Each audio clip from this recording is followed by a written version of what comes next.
The AK-74u for Modern Warfare or Call of Duty 4 bared many similarities to weapons in the assault rifle class. It is the only submachine gun with noticeable sway, and it also had the same wall penetration and the higher zoom of assault rifles.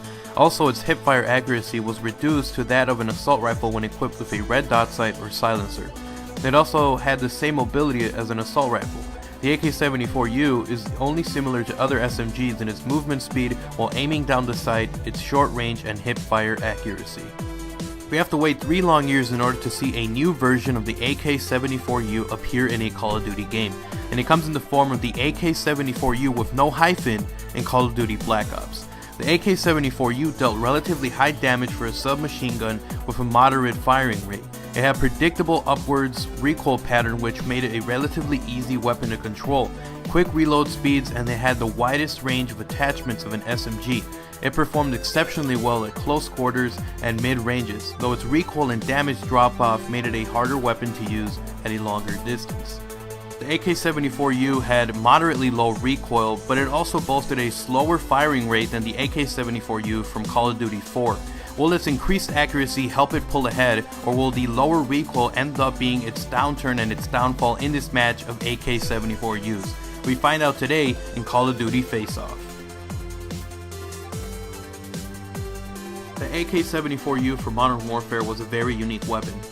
It had 30 rounds per magazine, which was average for an SMG, and it had very high damage output, doing 40 at its max but having a very penalizing drop off in damage all the way down to 20. Because of this steep drop off, it made the AK-74u a 3 to 5 shot kill weapon. However, it did have a very high headshot multiplier at 1.4 times, which meant that you were able to cut down that 3 shot range to a 2 shot kill range and effectively drop down the 5 shot kill range down to a 4 shot kill range. The AK-74u had a pretty high firing rate, shooting at 800 rounds per minute. Now, because it did have this higher firing rate, it also did have medium recoil, which made it a weapon that you didn't really want to take to a distance or a long range gunfight.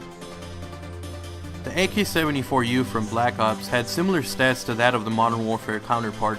It also had a magazine size of 30 rounds per magazine, and it also did the same damage, 40 to 20. Because it did the same damage, it was also a 3 to 5 shot kill weapon, and on top of that, it did have the same headshot multiplier at 1.4 times. Now, the only real difference between these two AK-74us is the fact that the AK-74u from Black Ops shot only at 750 rounds per minute, which means that it fired at a slower firing rate than its Modern Warfare counterpart. Now, although it did have this, the slower firing rate did mean that the AK-74u from Black Ops had moderately low recoil, which meant that you could take this weapon to a further distance. So, which one of these two weapons is better? Leave a comment down below with which one you guys think is better. It could be that you thought one was just more statistically better than the other. Maybe you felt that one was easier to use, the play style. Leave a comment down below and then we'll find out which one you guys think is the best. And the winner is the AK-74u from Black Ops. The AK-74u from Black Ops, although it wasn't as high firing of a weapon, it did have moderately low recoil, and on top of that, it just was a more versatile weapon. It had a really wide range of attachment to use, and it wasn't penalized as much as the AK-74u from Modern Warfare when you did put attachments like the red dot sight or a suppressor. The AK-74u from Black Ops was just a more customizable weapon, and an easier weapon to use at that.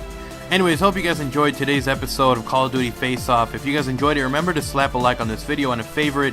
And of course, remember to subscribe to my channel, youtube.com/OGXrays, if you guys want to see more of these episodes.